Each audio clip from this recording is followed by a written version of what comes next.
Hello student, আমি তোমাদের Sakina ma'am চলে এসেছি আবার আরেকটা নতুন বিষয়ের সাথে এবং তোমাদেরকে স্বাগত জানাই স্কুলবালা ইউটিউব চ্যানেলে। আজকে যে বিষয়টি নিয়ে আলোচনা হবে অলরেডি জানো আমি বাংলা বিষয় নিয়ে আলোচনা করব। তাও বলে দিই, দেখো এখানে আছে অষ্টম শ্রেণীর আজকে যেটি হবে সেটা হলো বাংলার গল্প। কি নাকি? নাটোরের কথা। কে লিখেছেন? অবনীন্দ্রনাথ ঠাকুর। দেখো, সাহিত্য মেলা কি হচ্ছে বাংলা অষ্টম শ্রেণী, দেখো ষষ্ঠ পাঠ নাটোরের কথা অবনীন্দ্রনাথ ঠাকুর। বিষয়ে যাওয়ার আগে একটু কবি পরিচিতি সম্বন্ধে জেনে নেওয়া সকলেরই উচিত। দেখো, কবি পরিচিতি কি আছে? অবনীন্দ্রনাথ ঠাকুর 1871 সালে থেকে কোথাও হচ্ছে 1951 সাল ছিলেন কি একজন, অবনীন্দ্রনাথ ঠাকুর ছিলেন একজন প্রখ্যাত ভারতীয় চিত্রশিল্পী। তাহলে কি তিনি খুব ভালো কি করতেন? চিত্র মানে ভালো আঁকতে পারতেন। নন্দন তাত্ত্বিক। নন্দন তাত্ত্বিক মানে হচ্ছে একটা কোনো কিছু মানে সে শিল্পের যে রুচি বা সৌন্দর্য সেরকম কিছু তার লেখার মধ্যে, তার চিত্রের মধ্যে ফুটে উঠতো। ও লেখক যিনি বেঙ্গল স্কুল অফ আর্ট এর প্রতিষ্ঠাতা। বললাম না যে আর্ট, যে চিত্র। তো কি করেছেন তিনি? তিনি যিনি হচ্ছে বেঙ্গল স্কুল অফ আর্টের প্রতিষ্ঠাতা এবং ভারতীয় শিল্পের স্বদেশী মূল্যবোধের প্রথম প্রধান প্রবক্তা ছিলেন। স্বদেশী মানে কি? যেটি হলো নিজের দেশীয়। তিনি যেহেতু বাঙালি, তো তিনি সবচেয়ে বেশি তাহলে কোন ভাষাকে গুরুত্ব দিয়েছেন? বাংলা ভাষাকে।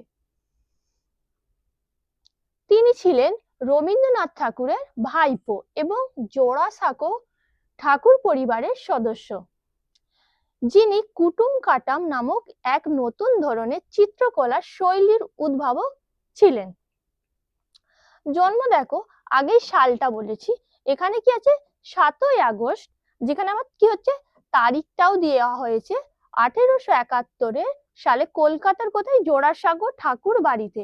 তো এখানে প্রথমেই বলে দিচ্ছি যে জোড়াসাঁকো ঠাকুর পরিবারের সদস্য, তার মানেই তো বোঝা যাচ্ছে তার তাহলে জন্ম হয়েছে কোথায়? জোড়াসাঁকো ঠাকুর পরিবারে। পারিবারিক পটভূমি: প্রিন্স দ্বারকানাথ ঠাকুরের পৌপুত্র। পৌপুত্র মানে কি? নাতি বা নাতিনের পুত্র। মহর্ষি দেবেন্দ্রনাথ ঠাকুরের তৃতীয় ভাই গিরীন্দ্রনাথ ঠাকুরের পৌত্র। পৌত্র মানে কি? নাতি। এবং গুণেন্দ্রনাথ ও সৌদামিনী দেবীর কনিষ্ঠ পুত্র ছিলেন। কনিষ্ঠ মানে হলো ছোট ছেলে। দেখো, মৃত্যু দেখো এখানেও সালটা বলা হয়েছিল, যেখানে তারিখটা দেওয়া আছে 5ই ডিসেম্বর 1951 সালে। দেখো, শিল্প ও সাহিত্য, চিত্রকলা, ছবি আঁকা, এসব। তিনি ভারতীয় চিত্রকলার আধুনিকীকরণের এবং দেশীয় শিল্প ধারাকে পুনর্জীবিত করায় গুরুত্বপূর্ণ ভূমিকা পালন করে। পুনর্জীবিত মানে কি? তাকে পুনরায় রূপ দেওয়ার চেষ্টা করেছে, তাকে নতুন ভাবে জীবিত করেছেন। তার আঁকা বিখ্যাত চিত্রগুলির মধ্যে ভারত মাতা উল্লেখযোগ্য। এই ভারত মাতা যে তিনি যে চিত্র অঙ্কন করেছেন, এটা তোমরা ইতিহাস বইয়ের মধ্যেও দেখবে এই সম্বন্ধে দেওয়া থাকে। নন্দন তত্ত্ব ও লেখক: তিনি একজন খ্যাতিমান নন্দন তাত্ত্বিক ও লেখক হিসেবে পরিচিতি। এ নিয়ে আগেই বলা হয়েছে আবার। কুটুম কাটাম, এটাও আমরা আগেই আলোচনা করেছি, তাও বলছি। তিনি এই বিশেষ চিত্রকলার শৈলীর উদ্ভাবক। মানে তাহলে কি তিনি এটার কি করেছিলেন? তিনি উদ্ভাবন করেছিলেন, যেখানে রূপকথার বিভিন্ন চরিত্র বস্তুকে কাল্পনিক ও মজার ছলে আঁকা হতো। মানে কি হচ্ছে, কিভাবে আঁকা হতো? একটা কল্পনা, যেটা মানে ও মানে কোনো সত্যতা থাকতো না ওর মধ্যে, যে নিজে একটা কল্পনা করতো বিষয়, সেই নেই অঙ্কন করতে। আর কি থাকতো? আনন্দ থাকতো ওর মধ্যে, যে চিত্রটার মধ্যে দেখে লোকে যাতে আনন্দ উপভোগ করে। অন্যান্য তথ্য: তিনি Indian society of oriental art এর প্রধান শিল্পী প্রতিষ্ঠাতা ছিলেন। তাহলে কি করেছেন? Indian society of oriental art. Gaganendranath ঠাকুরের ছোট্ট ভাই ছিলেন তিনিও কি ছিলেন? ভালো চিত্র অঙ্কন করতে পারতেন। তার চিত্র সাধনার পাশাপাশি সাহিত্য সাধনা উল্লেখযোগ্য ছিল। মানে যে শুধু চিত্র অঙ্কন করতে তা নয়, তিনি তার সাথে সাথে সাহিত্য নিয়েও আলোচনা করেছেন। রচনাটির মূল বিষয়বস্তু, এবার একটু মূল বিষয়বস্তু সম্পর্কে জেনে নেব। নাটোরের কথা অবনীন্দ্রনাথ ঠাকুর কর্তৃক লিখিত একটি স্মৃতিচারণা মূলক রচনা, যা তার শৈশবকালে নাটোর রাজবাড়ির প্রতি তার আকর্ষণ ও সেখানকার পরিবেশে বেড়ে ওঠার অভিজ্ঞতার বর্ণনা দেয়। মানে কি হচ্ছে, নাটোর যে আমরা যে গল্পের মধ্যে যখন আমরা প্রবেশ করব তখন দেখবো যে নাটোর সম্পর্কে আমি তোমাদের সেখানেই জানিয়ে দেবো। তো এখন বলে দিই যে নাটোর সেখানে কি হচ্ছে একটা স্মৃতিচারণ, মানে তার হচ্ছে মানে সে নিজে সেটাকে কি করেছে, উপলব্ধি করেছে, তারপর যেটা তার স্মৃতিতে আছে সেই নিয়ে সে লিখেছেন। হচ্ছে শৈশবকালে, মানে কোন সময়ের কথা বলা হচ্ছে, তার ছোট্টবেলার। কোথায় গিয়েছিলেন? নাটোর রাজবাড়ি। কি ছিল? আকর্ষণ ছিল। এতে তিনি নাটোরের ঐতিহাসিক সৌন্দর্য পরিবেশকে তার শৈশবের স্মৃতি হিসেবে তুলে ধরেছেন। মানে কি বলা হচ্ছে যে তিনি নাটোরে কোন সময় বলেছি দেখো, শৈশবে। ঐতিহাসিক মানে কি, অতীতের অতীতের যে সৌন্দর্য পরিবেশ তাকে কি হয়েছিল, তার শৈশবের স্মৃতিকে কি হয়েছে, তাকে মুগ্ধ করেছিল, যা পাঠকদের মধ্যে নাটোরকে জানার কৌতূহল জাগিয়ে তোলে। মানে যখন তিনি এই বিষয় নিয়ে আলোচনা করছেন কিংবা বলছেন, তো কি হচ্ছে, আমাদের যে আমরা যে পড়বো বিষয়টা, তখন আমরা কি নিজের মধ্যেই কল্পনা করতে রাখবো। দেখবো আমরা যখন কোনো বিষয়ের মধ্যে প্রবেশ করে যাই, খুব মুগ্ধতার সাথে যদি তাকে পাঠ করি, দেখবো আমরা মনে হচ্ছে সেই পরিস্থিতিতে আমরাও আছি, এরকম আমাদের কল্পনার মধ্যে সৃষ্টি হয়ে যায়। ঐতিহাসিক আকর্ষণ, তিনি নাটোরের রাজবাড়ির সুন্দর নকশা ও বিশালতা বর্ণনা করে এর ঐতিহাসিক গুরুত্ব তুলে ধরেছেন, যা তার মনে গভীর প্রভাব ফেলেছিল। কি হচ্ছে যে নাটোরে যে রাজবাড়ি, রাজবাড়ি সুন্দর নকশা, মানে খুবই সুন্দর ছিল, ও তার বিশালতা মানে মানে দেখতে, মানে একটা বিশাল রাজমহল, তাকে দেখতেও খুব সুন্দর, সেগুলো কি হয়েছে সেই সব তিনি বর্ণনা করে ঐতিহাসিক গুরুত্ব যে তাকে কি করেছে, তার মনে একটা গভীর প্রভাব ফেলেছিল। দেখো পরিবেশ, রচনাটিতে তিনি সেই সময় নাটোরের শান্ত ঐতিহাসিক পরিবেশের বর্ণনা দিয়েছেন। মানে যখন তারা ওই নাটোরে যাচ্ছিল, তখন যে নাটোরের কেমন যে শান্ত সুন্দর একটা পরিবেশ ছিল, সেই সময়কালকে তিনি তার গল্পের মধ্যে ফুটিয়ে তুলেছেন, যেখানে তিনি তার শৈশব কাটিয়েছেন। কি কাটিয়েছেন? তার ছোট্টবেলা কাটিয়েছেন। শিল্পের প্রতি অনুরাগ, মানে শিল্পের প্রতি তার ভালোবাসা। অবনীন্দ্রনাথের শিল্পীর মন নাটোরের সৌন্দর্য ইতিহাসের প্রতি বিশেষভাবে আকৃষ্ট হয়েছিল। মানে যে নাটোরের যে সৌন্দর্য তাকে কি করেছিল, তাকে আকর্ষণ করেছিল, তার মনকে কি করেছিল, মানে তার মনকে এর মনের ওপর কি গভীর প্রভাব ফেলেছিল, যা তার লেখার মাধ্যমে প্রকাশিত হয়েছে। তো নাটোরের যে সৌন্দর্য, নাটোরের যে রূপকথা তার লেখার মধ্যেই আমরা দেখতে পাবো। দেখো আমরা পাঠ্যাংশে প্রবেশ করে ফেলেছি। দেখো, আজ সকালে মনে পড়লো একটি গল্প, সেই প্রথম স্বদেশী যুগের সময়কার। মানে কি হচ্ছে, আজ কি মনে পড়ছে, একটা গল্প মনে পড়লো। কোন সময়? স্বদেশী। এখানে স্বদেশী বলতে কোন সময়কে বলা হয়েছে? 1905 সালে, যখন দেখবে লর্ড কার্জন মানে কি করেছিল, আমাদের বাংলাকে দুই ভাগে ভাগ করতে চেয়েছিল। তিনি কি বলেছিলেন যে একজন গভর্নরের পক্ষে এত বড় বাংলা শাসন করা সম্ভব নয়। তাই তিনি কি চেয়েছিলেন, যে এই সময় 1905 সালে কি করতে চেয়েছিলেন, আমাদের বাংলাকে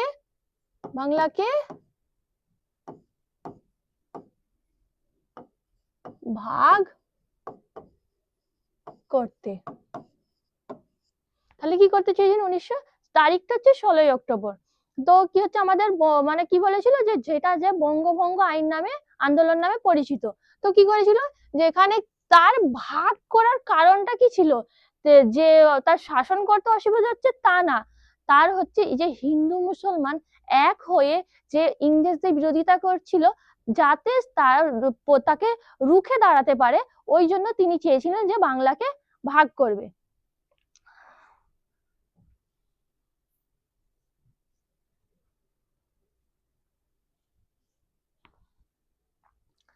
তারপরে দেখো, কি করে আমরা বাংলা ভাষার প্রচলন করলাম, মানে কিভাবে বাংলা ভাষাটাকে আমরা প্রচলন করলাম, সেটাই আজকে আমরা এই বিষয়ের মধ্যে দেখতে পাবো।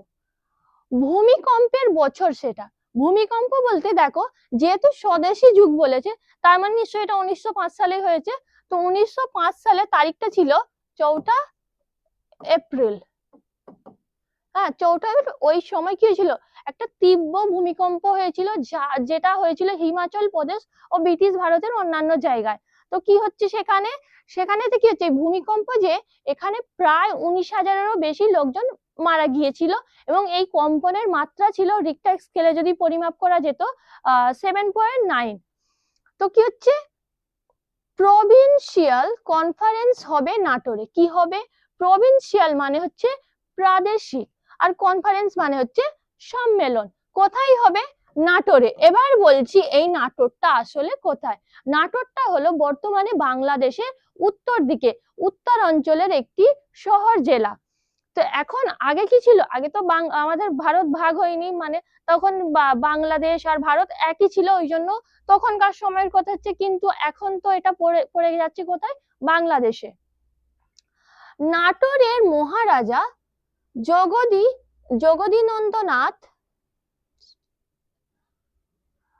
জগদীন্দ্রনাথ ছিলেন রিসেপশন কমিটির প্রেসিডেন্ট।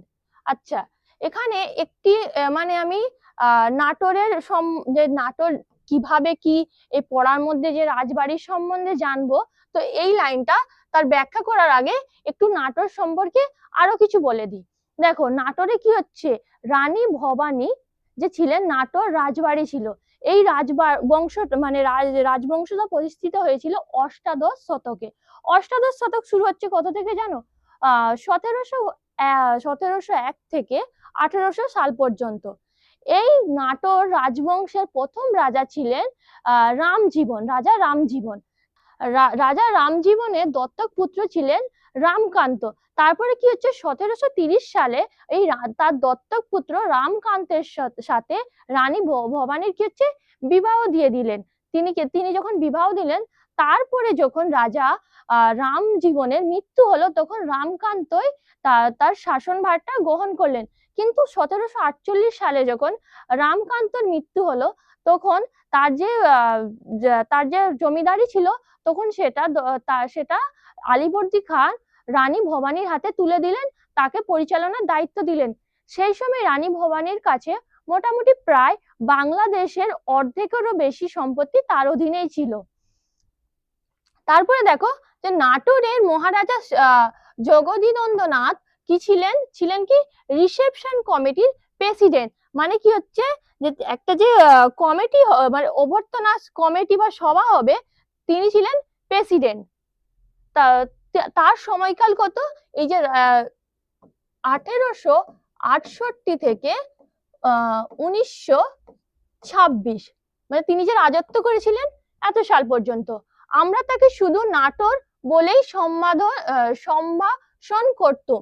মানে কি বলা হচ্ছে, তাকে আমরা শুধু কি বলতাম, তার মানে যে পুরো রাজার নামটা বলবো তা না, আমরা তাকে নাটোরই বলতাম। আমরা গল্পের মধ্যেও দেখতে পাবো যে বারবার নাটোর নাটোর উচ্চারণ করা হয়েছে। এই যে তিনি কি ছিলেন, এই মহারাজা সাহিত্য, সংস্কৃত, ইংরেজি ভাষায় যথেষ্ট দক্ষতা অর্জন করেছিলেন। তিনি দেশীয় খেলোয়াড়দের নিয়ে ব্রিটিশ আমলে একটি ক্রিকেট দল তৈরি করেছিলেন। তারপরে দেখো, নাটোর নেমন্তন্ন করলেন আমাদের বাড়ির সবাইকে। এখানে আমাদের বাড়ি বলতে কাদের বাড়ি বলা হয়েছে, এটাকে গল্পটাকে লিখেছেন কে, অবনীন্দ্রনাথ ঠাকুর। তাহলে কোন পরিবারকে বলা হচ্ছে, জোড়াসাঁকো ঠাকুর পরিবারকে বলা হচ্ছে। আমাদের বাড়ির সঙ্গে তার ছিল বিশেষ ঘনিষ্ঠতা, মানে যে মহারাজার সাথে, নাটোরের সাথে এই ঠাকুর পরিবারের খুব ভালো সম্পর্ক ছিল। আমাদের কাউকে ছাড়বেন না দীপুদা, মানে কি বলছে, আমাদের পরিবারের কাউকেই ছাড়বে না, সবাইকেই নেমন্তন্ন করা হয়েছে। দীপুদাকে, দীপুদা হলেন দেবেন্দ্রনাথ ঠাকুরের বড় ছেলে, দ্বিজেন্দ্রনাথ ঠাকুরের পুত্র দীপেন্দ্রনাথ ঠাকুর। তো এখানে তাকে সম্বোধনা করা হয়েছে দীপুদা বলে। আমরা বাড়ির অন্য সব ছেলেরা সবাই তৈরি হলো, মানে আরো যারা ছিল তারাও সব কি হলো, রেডি হয়ে গেল যাওয়ার জন্য। রবি কাকা বলতে কাকে বলা হয়েছে, রবীন্দ্রনাথ ঠাকুরকে। রবি কাকা তো ছিলেনই, মানে তিনি ছিলেন। আরো অনেক নেতারা মানে আরো কি ছিল, আরো অনেক জ্ঞানীগুণী মানে ব্যক্তি নেতা তারাও ছিলেন। ন্যাশনাল কংগ্রেসে চাইরাও গিয়েছিলেন। ন্যাশনাল কংগ্রেস মানে জানো জাতীয় কংগ্রেস, যেটা প্রতিষ্ঠাতা হয়েছিল 1885 সালে। এটি এই যে এই কমিটিটা হচ্ছে সবচেয়ে পুরানো। তো চাওয়েরা মানে গণ্যমান্য ব্যক্তিত্বগণ। নো পিসে মশাই কি হচ্ছে, নো পিসে মশাই জানকীনাথ ঘোষাল। এই নো পিসে মশাই, এই যে নো পিসে মশাই দেখবে যাদের পরিবারে 5 জন বা তার বেশি হয়, ধরো 5 জন, তার যে উপরে মানে ছোট যে আগেরটা তার মানে তখন যে সম্পর্কে তাকে ন বলে সমাধান করা হয়। তো জানকীনাথ ঘোষাল কে ছিলেন? তিনি ছিলেন এই দেবেন্দ্রনাথ ঠাকুরের কন্যা স্বর্ণকুমারী দেবীর স্বামী। যখন তিনি স্বর্ণকুমারী দেবীকে বিবাহ করেছিলেন তখন তার পরিবার তাকে পরিত্যাগ করে দিয়েছিলেন। ও তার তার কন্যা সরলা দেবী চৌধুরানী, যিনি কি প্রতাপাদিত্য ও লক্ষ্মীর ভান্ডার প্রতিষ্ঠা করেছিলেন। ডাব্লিউ.সি. ব্যানার্জি মানে হচ্ছে উমেশ চন্দ্র ব্যানার্জি, তিনি কি ছিলেন?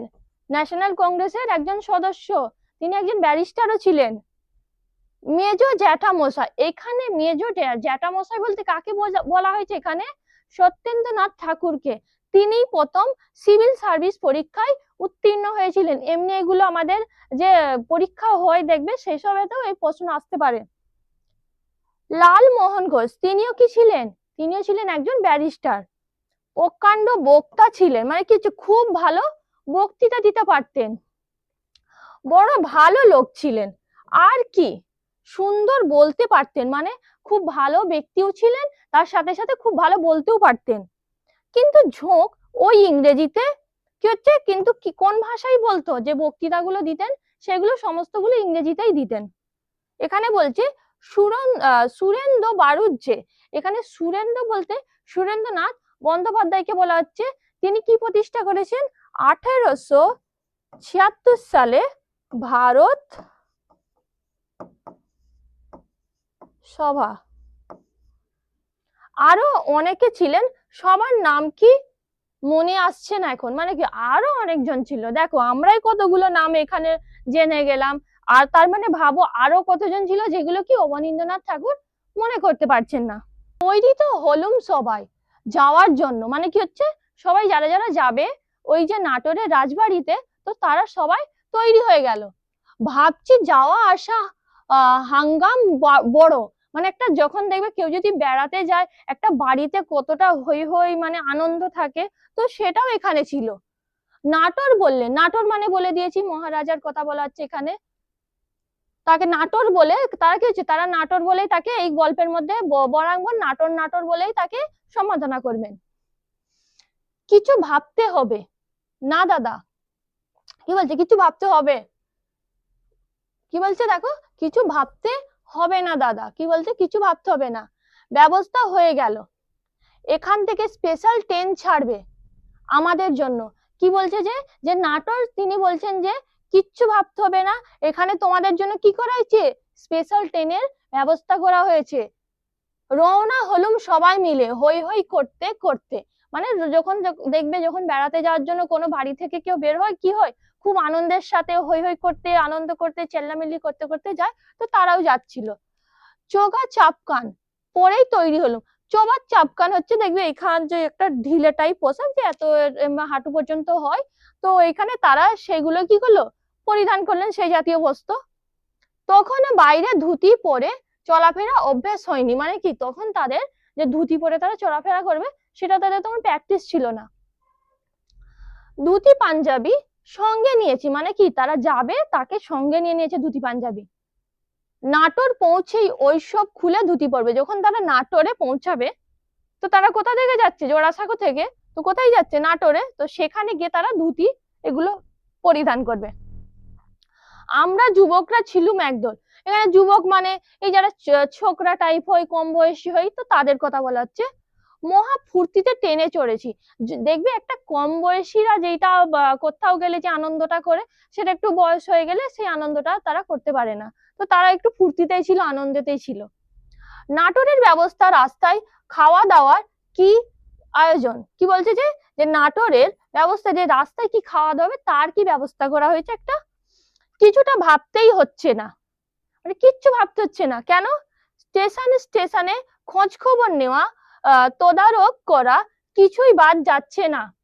কি হচ্ছে, মহা আরামে যাচ্ছে। কি হচ্ছে, যে নাটোরের মহারাজা, যে যাকে নাটোর বলে সম্বোধনা করা হয়েছে, সে কি প্রত্যেকটা স্টেশনে কি করছে, এদের খোঁজ খবর নিচ্ছে। তা খুব কি হচ্ছে, মহা আরামে এরা যাচ্ছে। সারা ঘাট তো পৌঁছানো গেল, মানে পুরো এটা পৌঁছে গেল। সেখানেও নাটোরের চমৎকার ব্যবস্থা, মানে সেখানেও কি হচ্ছে, মহারাজ নাটোর কি করেছেন, খুব ভালো ব্যবস্থা করে রেখেছেন। কিছু ভাববারও নেই, কিছু করবারও নেই, সোজা স্টিমারে উঠে যাওয়া। কিছু ভাবতে হবে না, কিছু করতে হবে না, সোজা গিয়ে স্টিমারে উঠে যাবে। সঙ্গের মঠঘাট, বিছানা, কম্বল। কি কি আছে তাদের? মঠঘাট আছে, বিছানা ও কম্বল আছে। নাটোর বললেন কিছু ভেবো না। কি বলছে? কিছু ভাবতে হবে না, সব ঠিক আছে। আমি বললুম আরে ভাববো না তো কি, ওতে যে ধুতি পাঞ্জাবি সবকিছুই আছে, মানে তাদের যে সুটকেস আর কি আছে, তো লাগেজ, সেগুলো কি করা হচ্ছে, সেগুলো তাদের সাথে দিচ্ছে না বলে তারা চিন্তা করছে। তারা বলছে তাদের কি আছে, আমাদের মানে ধুতি পাঞ্জাবি আছে, ওই জন্য তারা চিন্তা করছে। নাটোর বললেন, মহারাজা বললেন কি, আমাদের লোকজন আছে, তারা সব ব্যবস্থা করবে। বলছে যে এমনি একটা যে রাজ পরিবারের যে রাজা, তার তো এমনি দাস দাসী থাকবে, তো সেরকমই বলছে আমাদের লোকজন আছে, তো তারা সেই ব্যবস্থা করে নেবে, তোমাদেরকে চিন্তা করতে হবে না। দেখি নাটোরের লোকজনেরা বিছানা, বক্স, মোটঘাট সব তুলছে, আর আমরা কথা শুনে মিটি মিটি হাসছি। কি হচ্ছে, আমার কথা শুনে, মানে তারা যে বললো এখানে যে চিন্তা করছে, ওদের ধুতি পাঞ্জাবি আছে ওদের, তো ওরা যে চিন্তাটা করছে, তো এখানে দেখছে যারা মানে তার লোকেরা আছে যে নাটোরে, তারা কি তাদের কথা শুনে হাসছে। যাক, কিছুই যখন করবার নেই, সোজা ঝাড়া হাত পায় স্টিমারে নির্ভাবনায় উঠে গেল। কি হচ্ছে, যখন দেখলো যে তাদের ব্যাগগুলো তাদের সঙ্গে আসছে না, তখন তারা কোনো ভাবনা চিন্তা না করে স্টিমারে উঠে পড়লো। পদ্মা দেখে মহা খুশি আমরা। এখানে পদ্মা নদী, পদ্মা নদী কোথায়? বাংলাদেশে। ফুর্তি আর ধরে না, মানে কি হচ্ছে, খুবই আনন্দে আছে তারা। খাবার সময় হলো, মানে কি এবার খাবার টাইম। ডেকের ওপর টেবিল চেয়ার সাজিয়ে খাবার জায়গা করা হলো, মানে যে ডেক যাদের স্টিমার আছে সেখানে কি হচ্ছে, খাবার ব্যবস্থা করা হলো। খেতে বসেছি সবাই একটা লম্বা টেবিলে, মানে একটা লম্বা মতো দেখবে, ও একটা বইতেও যে ছবি দেওয়া আছে, একটা লম্বা টেবিল, সব বসে আছে তারা। টেবিলের একদিকে হোমরা চোমরা চাইরা, মানে কি হচ্ছে, গণ্যমান্য ব্যক্তিত্ব, মানে যাদের একটু বয়স হয়েছে। আর একদিকে আমরা ছোকরারা, কি হচ্ছে, ছোকরা বলেছে আগে, যাদের একটু অল্প বয়সী যুবক তাদেরকে বলা হচ্ছে। দীপুদা আমার পাশে। দীপুদা সম্পর্কেও আগেই বলেছি যে দীপুদা কে। খাওয়া শুরু হলো, মানে এবার যখন তাদের খাওয়ার ব্যবস্থা হয়েছে, এবার খাওয়াটা শুরু হলো। বয়রা, বয়রা মানে যারা তাদেরকে খাওয়াচ্ছিল, আমরা এখনকার কি বলি, যখন কেউ খাওয়ায় তাকে ক্যাটার বলে সম্বোধনা করি। খাবার নিয়ে আগে যাচ্ছে ওই পাশে। আগে কোন দিকে যাচ্ছে? ওই যে চয়রা ছিল, যে গণ্যমান্য ব্যক্তিগণ ছিল, তাদের দিকে, চায়েদের দিকে, মানে বললাম না চায়েদের দিকে নিয়ে যাচ্ছে। ওদের দিয়ে তো ওদের দিয়ে তবে তো আমাদের দিকে ঘুরে আসবে, মানে কি হচ্ছে, আগে ওই চায়েদের দেবে, তারপরে ওই ছোকরাদের দিকে যাবে। মাঝখানে বসেছিলেন একটি চায়, তার কাছে এলে খাবারের ডিশ প্রায় শেষ হয়ে যায়। যে একজন ব্যক্তি ছিল, যে তার কাছে যখনই কোনো খাবার যাচ্ছে, কি হচ্ছে, শেষ হয়ে যাচ্ছে। কাটলেট এলো, তো সেই চাই 6-7খানা একেবারে তুলে নিলে। একটা কাটলেট বলে একটা খাবার, তোমরা জানো নিশ্চয়, তো ওই চাইটা কি করলো, পুরোটাই নিয়ে নিল। কতখানা? 6-7খানা নিয়ে নিল একেবারে। আমাদের দিকে যখন আসে তখন আর বিশেষ কিছু বাকি থাকে না, মানে এই যে ছোকরাদের দিকে যখন আসছে, তখন কি হচ্ছে, প্রায় শেষ হয়েই যাচ্ছে। কিছু বলতেও পারিনি, মানে কিছু বলতেও পারছে না, কারণ তারা একটা মানে গণ্যমান্য ব্যক্তি, তাদের সামনে ছোকরারা কিছু বলতে পারে? পুডিং এলো, দীপুদা বললেন। কি বলছে, যখন পুডিং এলো, পুডিং একটা খাবার, যে একটু ডিম দুধ দিয়ে সামথিং তৈরি করা হয়। তো দীপুদা কি বললেন, অমন পুডিং এসেছে, খাওয়া যাবে বেশ করে, মানে কি হচ্ছে, খাওয়া যাবে। দীপুদা ছিলেন খাইয়ে, কি হচ্ছে, খাইয়ে যে খাওয়ানো টাইপ। আমিও ছিলাম খাই, মানে যে খাই, যারা কি হয়, যারা হচ্ছে খাই, অনেক মানে খেতে পারে সেরকম। পুডিং হাতে বই টেবিলের এক পাশ থেকে ঘুরে ঘুরে যেই সেই চায়েদের কাছে এসেছে, মানে যখনই চায়েদের কাছে এলো, দেখি তিনি অর্ধেকের বেশি নিজের প্লেটে তুলে নিলেন।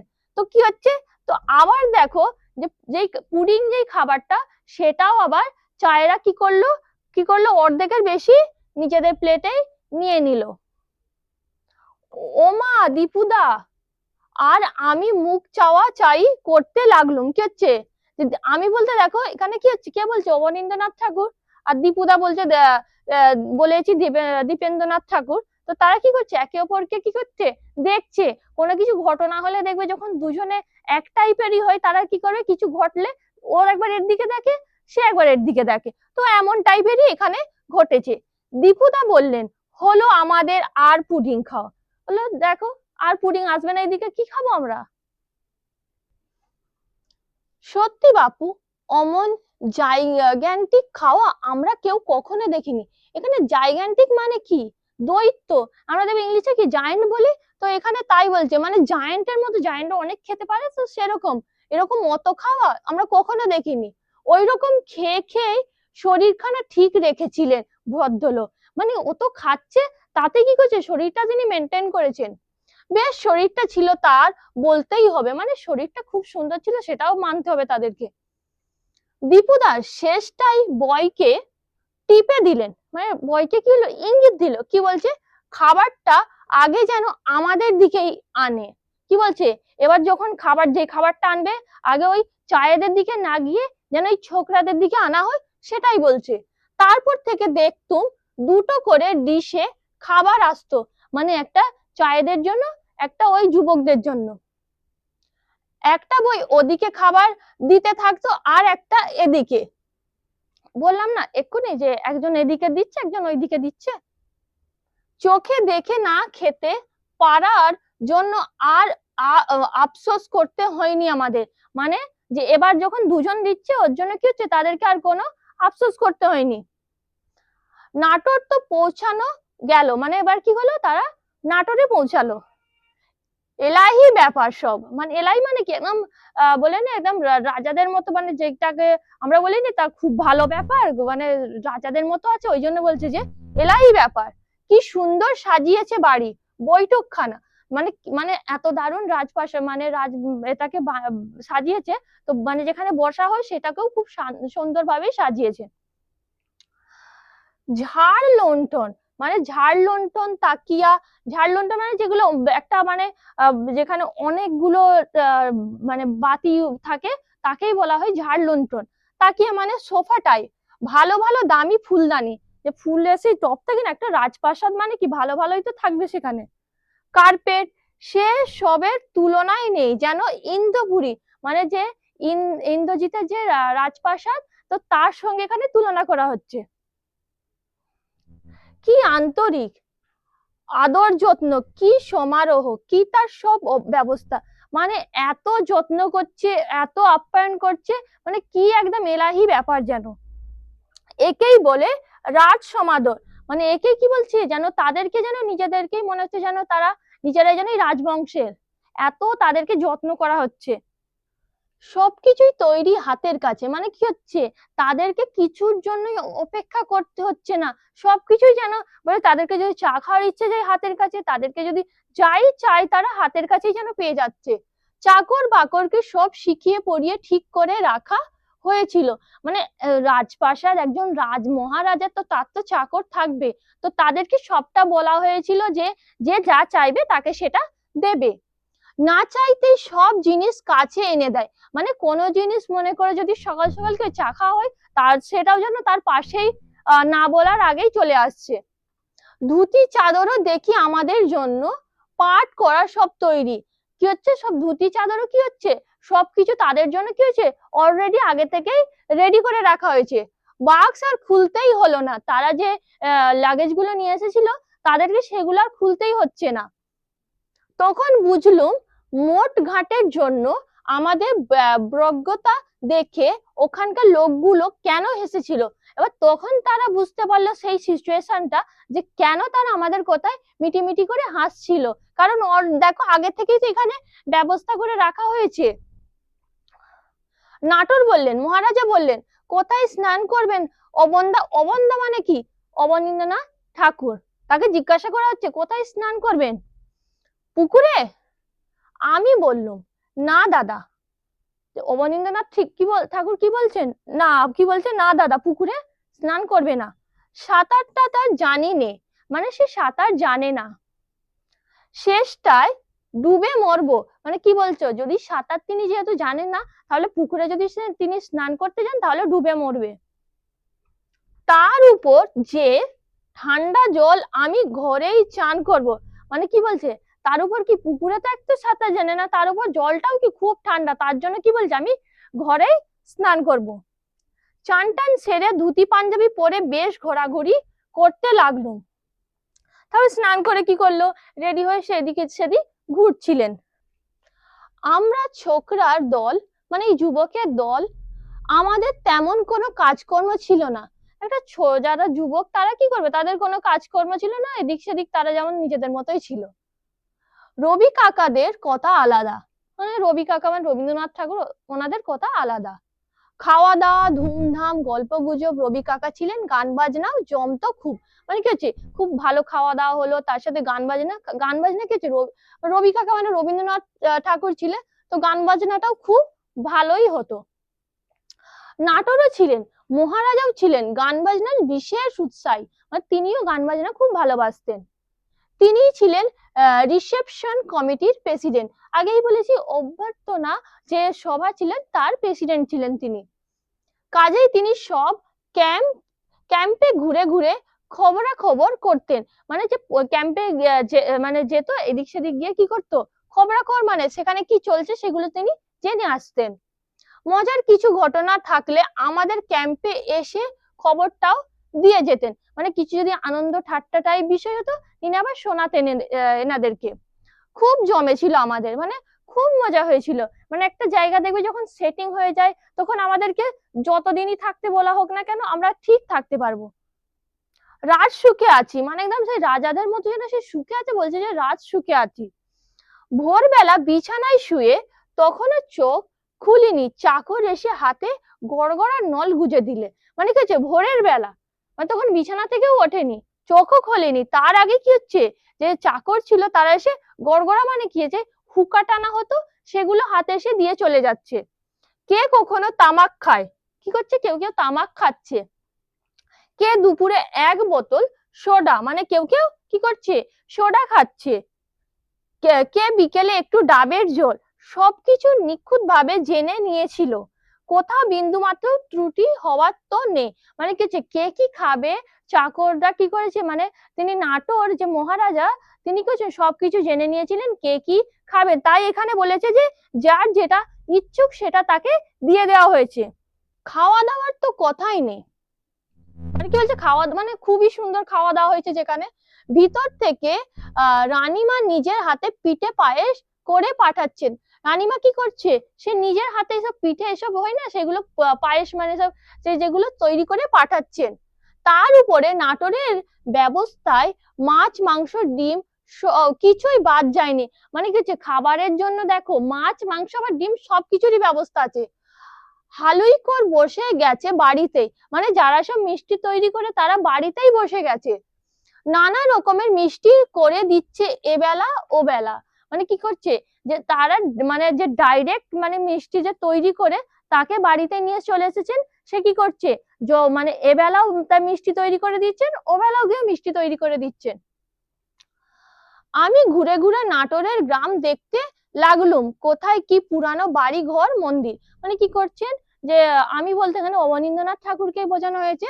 তিনি কি করলেন, নাটোরে ঘুরে ঘুরে গ্রামগুলোকে দেখে কি করছে, যে কোথায় কি পুরানো ঘর বাড়ি মন্দির আছে, সেগুলো সে দেখতে লাগলেন। সঙ্গে সঙ্গে স্কেচ করে যাচ্ছি। স্কেচ মানে কি, সঙ্গে সঙ্গে যখন তিনি দেখছেন সেগুলোকে চিত্রগুলি কি করছেন, অঙ্কন করছেন। অনেক স্কেচ করেছি সেবারে, এখনো সেগুলি আমার কাছেই আছে। মানে অনেকগুলো চিত্র অঙ্কন করেছে, সেগুলো কি হচ্ছে, এখনো তার কাছেই আছে। চায়েদেরও অনেক স্কেচ করেছি, এখন সেগুলো দেখতে বেশ মজা লাগবে। মানে যে চায় যে গণ্যমান্য ব্যক্তিগণ ছিল, তাদেরও অনেক চিত্র অঙ্কন করেছে, সেগুলো দেখতে বেশ ভালোই লাগবে। নাটোরেরও খুব আগ্রহ সঙ্গে করে, মানে কি হচ্ছে, নাটোরেরও খুব আগ্রহ, তারও খুব আগ্রহ আছে, সঙ্গে করে নিয়ে গেলেন একেবারে অন্দরমহলে রানী ভবানীর ঘরে।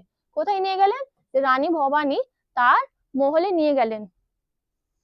সেখানে বেশ সুন্দর সুন্দর ইটের ওপর নানা কাজ করা, মানে যে সেখানে কি হচ্ছে, যে ইট তার উপরও দেখো কাজ করা, মানে কি, যে চিত্র টাইপ অঙ্কন করা আছে। ওর রাজত্বে যেখানে যা দেখবার জিনিস ঘুরে ঘুরে দেখতে লাগলেন। মানে রানী ভবানীর সময় যা যা জিনিসপত্র ছিলেন, সেগুলো কি করলেন, ঘুরে ঘুরে দেখতে লাগলেন। আর আমি স্কেচ করে নিচ্ছি, মানে যা দেখছেন সেগুলো কি হলো, তিনি অঙ্কন করে নিচ্ছেন। নাটোর তো খুব খুশি, মানে যে মহারাজা খুবই খুশি হলো। প্রায় এটা ওটা স্কেচ করে দেওয়ার জন্য ফরমাশও করতে লাগলেন। মানে কি হচ্ছে, অনেক কাজ তাকে বলতে লাগলেন। তাছাড়া আরো কত রকমের খেয়াল শুধু আমি নয়, দলের যে যা খেয়াল করেছে, নাটক তৎক্ষণাৎ তো তা পূরণ করেছেন। কি হচ্ছে, যে তিনি যে স্কেচ করেছেন আর তাতেই তিনি যে হেল্প করছেন তা নয়, মানে যারা যারা এসেছিলেন তারা যা যা তারকে বলছেন যে এটা আমাদের লাগবে, তিনি সেগুলোই সবই পূরণ করেছেন। ফুর্তির চোটে আমার সব অদ্ভুত খেয়াল মাথায় আসতো। মানে কি হচ্ছে, ফুর্তি মানে আনন্দে যেটা সেটা তার মাথায় আসতে লাগলো। একদিন খেতে খেতে বললাম, মানে কি, একদিন খাওয়ার সময় বলল যে কি সন্দেশ খাওয়াচ্ছেন নাটোর। মানে বলছেন, মহারাজা তাহলে কি সন্দেশ খাওয়াচ্ছেন। টেবিলে আনতে আনতে ঠান্ডা হয়ে যাচ্ছে। বলছে কি এমন কি সন্দেশ যে টেবিলে পৌঁছানোর আগেই ঠান্ডা হয়ে যাচ্ছে। গরম গরম সন্দেশ খাওয়ান দেখি। বলছে যে গরম গরম খাওয়ান। বেশ গরম গরম চায়ের সঙ্গে গরম গরম সন্দেশ খাওয়া যাবে, মানে চাটাও বেশ গরম থাকবে, সন্দেশটাও বেশ গরম থাকবে, খুবই ভালো লাগবে। শুনে টেবিল শুদ্ধ সবার হো হো করে হাসি। মানে কি হচ্ছে, যতজন টেবিলে বসেছিল সবাই কি করলেন, হাসতে লাগলেন। তক্ষুনি হুকুম হলো, মানে তক্ষুনি কি হলো, আদেশ দেওয়া হলো। খাবার ঘরের দরজার সামনেই হালুইকর বসে গেল, মানে যিনি মানে মিষ্টি তৈরি করে তিনি, মানে যে সেখানে দরজার সামনে কি করলেন, বসে গেলেন। গরম গরম সন্দেশ তৈরি করে দেবে ঠিক খাবার সময়, মানে যখন তারা খাবেন তখন গরম গরম সন্দেশ তৈরি করে দেবেন। রাউন্ড টেবিল কনফারেন্স কনফারেন্স বসলো, মানে রাউন্ড মানে কি, গোল আকৃতির একটা টেবিল, কনফারেন্স মানে একটা কি, একটা আলোচনা সভা বসলো। গোল হয়ে সবাই বসেছি, মানে পুরো একদম তারা গোল হয়ে বসেছেন। মেজো জ্যাঠা মশাই প্রিসাইড করবেন, মানে তিনি কি করবেন, তিনি সভাপতিত্ব করবেন। পিসিয়ে মশাই জানকীনাথ ঘোষাল রিপোর্ট লিখছেন আর কলম ঝাড়ছেন। মানে একটা পেন একটা লিখবে, কে কি করছে, সেই তার হাতে একটা কলম ছিল, সেইভাবে ঝাড়ছিল। তার পাশে বসেছিলেন নাটোরের ছোট তরফের রাজা। এই যে ছোট তরফের রাজা, এই ছোট তরফের রাজা হচ্ছে রানী ভবানীর দত্তক পুত্র ছিলেন, তার নাম ছিলেন রামকৃষ্ণ। যার হচ্ছে, মানে একজন ছিলেন বড় তরফের রাজা, একজন ছিলেন ছোট তরফের রাজা। মানে তার আবার রামকৃষ্ণের যে দুই পুত্র ছিল, একজনের নাম ছিলেন বিশ্বনাথ, একজনের নাম ছিল শিবনাথ। এই যে শিবনাথ ছিলেন ছোট তরফের রাজা। মাথায় জরির তাজ, মাথায় কিছু একটা যে একটা যে রাজারা যেমন তাজ পরে থাকে, তাতে কিছু এমব্রয়ডারি কাজ করা ছিল।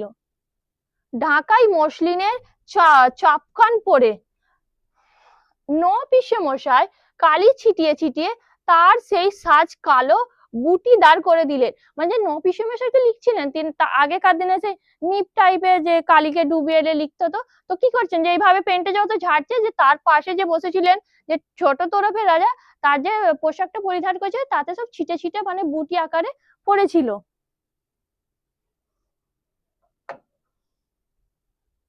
আগে থেকেই ঠিক ছিল রবি কাকা প্রস্তাব করলেন প্রভিন্সিয়াল কনফারেন্স বাংলা ভাষায় হবে। যে প্রাদেশিক সম্মেলন যা আগেই বলেছি সেটা কোন ভাষায় হবে, বাংলা ভাষায়। কে বললেন? রবি কাকা মানে রবীন্দ্রনাথ ঠাকুর। আমরা ছোকরারা কি করলাম, সবাই রবি কাকার দলে, মানে কি হচ্ছে তারা যে যুবকরা ছিল তারা সবাই রবীন্দ্রনাথ ঠাকুরকেই সাপোর্ট করছিলেন। আমরা বললাম নিশ্চয় প্রভিন্সিয়াল কনফারেন্স বাংলা ভাষার স্থান হওয়া চাই, মানে যেই প্রাদেশিক সম্মেলনটা হবে এখানে বাংলা ভাষাকেই মানে বাংলা ভাষাতেই বলা হবে। রবি কাকাকে বললুম ছেড়ো না, আমরা শেষ পর্যন্ত লড়বো এর জন্য, মানে তারা বাংলা ভাষাতেই যাতে কনফারেন্সটা হয় তার জন্য তারা শেষ পর্যন্ত লড়বে। কারা বলছি? ছোকরার দল। সেই নিয়ে আমাদের বাদলো চাইদের সঙ্গে। কি হচ্ছে? চাইদের সঙ্গে একটা কথা কাটাকাটি শুরু হয়ে গেল। তারা আর ঘাড় পাতেন না। ছোকরার দল কি হচ্ছে দলের কথায় আমলই দেন না, মানে কি হচ্ছে কোনো কানই দিচ্ছে না চায়রা এই ছোকরাদের কথায়। তারা বললেন যেমন কংগ্রেসে হয় তেমনই এখানেও হবে, সবকিছু ইংরেজিতে। মানে কংগ্রেসের যে ভাষণগুলো দেওয়া হয় কংগ্রেসের সম্মেলনে সেখানে ইংরেজিতেই দেওয়া হয়, তো তারা বলছে যে এখানেও কি হবে, বাংলা ভাষায় হবে না, ইংরেজিতেই হবে। অনেক তক্কা তক্কির পর দুটো দল হয়ে গেল, মানে অনেক মানে একটা যখন আলোচনা যখন দেখবে গম্ভীর হয়ে যায়, একটু ঝগড়া টাইপ হয়ে যায়, তারপর কি হচ্ছে দুটো দল হয়ে গেল। একদল বলবে বাংলাতে, একদল বলবে ইংরেজিতে, মানে একজনরা কি করে বাংলা বলবে, একজন ইংরেজিতে বলবে। সবাই মিলে গেলুম প্যান্ডেলে। কি হচ্ছে সবাই গেল, বসেছি সব, কনফারেন্স আরম্ভ হবে। কি হবে এবার? কনফারেন্স যে সম্মেলন সেটা শুরু হবে। রবি কাকার গান ছিল, গান তো আর ইংরেজিতে হতে পারে না। যে রবি কাকা, যে রবীন্দ্রনাথ ঠাকুরের গানটা কি ছিল, ইংরেজিতে ছিল না, বাংলা ভাষাতেই ছিল। বাংলা গানই হলো, বাংলা গানই তো তিনি করবেন।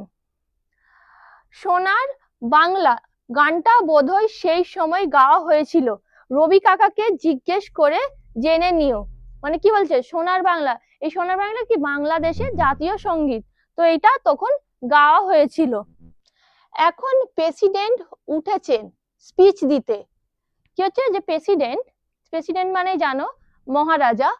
ইংরেজিতে যেই না মুখ খোলা, আমরা ছোকরারা যারা ছিলাম বাংলা ভাষার দলে সবাই একসঙ্গে চেঁচিয়ে উঠলাম বাংলা। কি বলছে, যখনই তিনি ইংরেজিতে কিছু বলতে যাচ্ছিলেন তখনই যে ছোকরার দল ছিল, যে যুবকরা ছিল, তারা তখনই চেঁচিয়ে বলছে বাংলা বাংলা।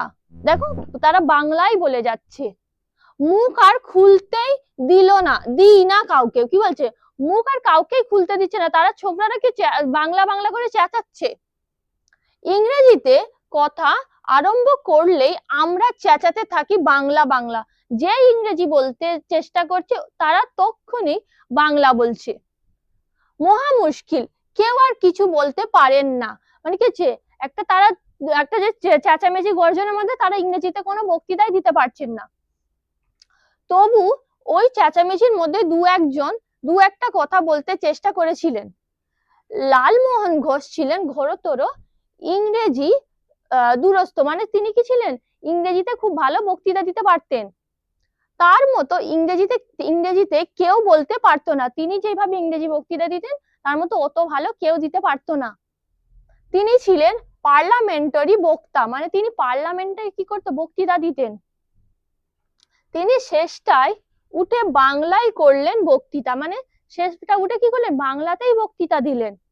কি সুন্দর তিনি বলেছিলেন, মানে যে বাংলাও বলেছিলেন, খুব ভালো বলেছিলেন। যেমন পারতেন তিনি ইংরেজিতে বলতে, তেমনি চমৎকার তিনি বাংলাতেও বক্তৃতা করলেন। মানে ইংরেজি যেভাবে বক্তৃতা দিতেন অত সুন্দরভাবে, ঠিক তেমনি বাংলাতেও খুব সুন্দরভাবে তিনি বক্তৃতা দিয়েছিলেন। আমাদের উল্লাস দেখে কে আমাদের তো জয় জয়কার, মানে তারা কি হচ্ছে, মানে যে ছোকরারা ছিল তারা কি আনন্দেতে মানে চেঁচাতে লাগলো একদম। কনফারেন্সে বাংলা ভাষা চলিত হলো, মানে কি হচ্ছে কনফারেন্সে কি হলো, বাংলা ভাষায় বলা হবে। সেই প্রথম আমরা পাবলিকলি বাংলা ভাষার জন্য লড়লুম, মানে কি হচ্ছে, মানে তারা সরাসরি বাংলা ভাষার জন্য লড়াই করেছিলেন।